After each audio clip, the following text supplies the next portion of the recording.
Have you ever heard of Bitcoin, cryptocurrencies, DeFi, NFTs, and you're wondering, why should we care? And how will it be an integral part of our lives? Today, I want to explain it to you like a 5-year-old. This video will be longer than usual, so those who want to learn will stay. Let's go. If you do not get anything out of this video, just remember this. Cryptocurrencies are not currencies. They are networks and protocols. Personally, I love to call them digital assets. Now, to understand these digital assets, you need to understand a couple of things. But for simplicity, let's just keep it to 2. You need to understand money and the structure of the internet. Money. For something to be deemed money, it has to satisfy 5 principles: durable, portable, recognizable, divisible, and scarce. There were a couple of things that have been considered money. Gold has been considered money for the last 5,000 years, but it has some downside because it's not that portable. If I have a bar of gold, it's really hard for me to move around with it and buy a car. It's not that divisible. If I have a bar of gold, when I crush it and give it to you, it's really hard to know how much I've given to you. Now, this is why currencies came to solve the problem of gold. But there is a problem. Currencies are not that scarce because governments took advantage of it and they printed them to fund their wars and to fund their selfish agendas. In 3rd January 2009, a pseudonymous person by the name Satoshi Nakamoto created a digital version of gold and he called it Bitcoin. It solved all the problems of gold and the problems of currencies. 1 Bitcoin is divisible to 1 unit called a Satoshi. 1 Bitcoin is recognizable. As long as I have a Bitcoin address, I'm sure I'm holding Bitcoin.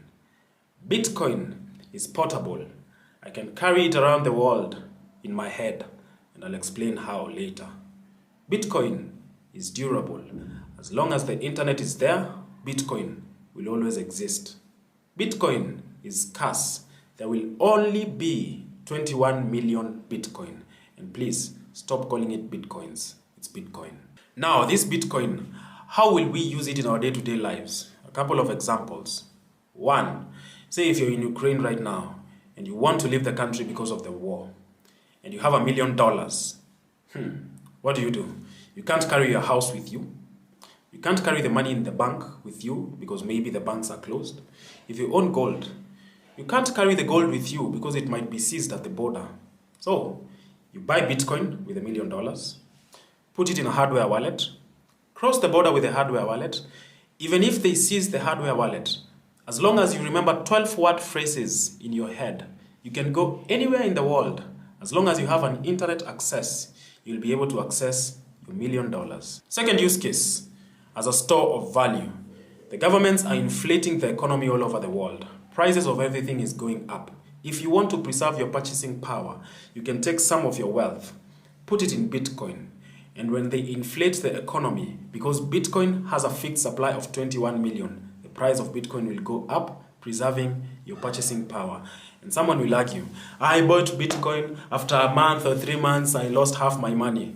Well, Bitcoin, year over year, for the last 12 years, 13 years or so, has gained 100 to 200% year on year.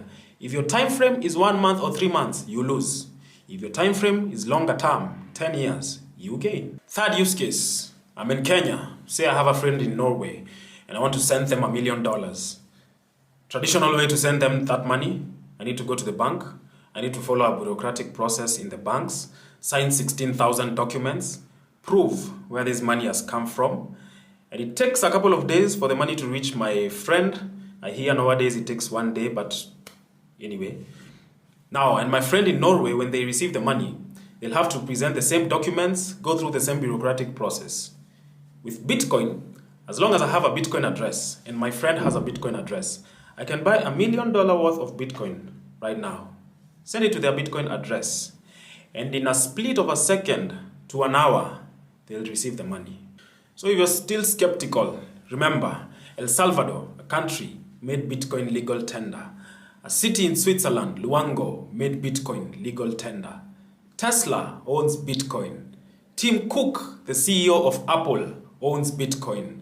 Goldman Sachs and other big banks in the US are dibbling into crypto and Bitcoin. So, you can remain a skeptic, but we are done with the money part and the Bitcoin part. Bitcoin won that race.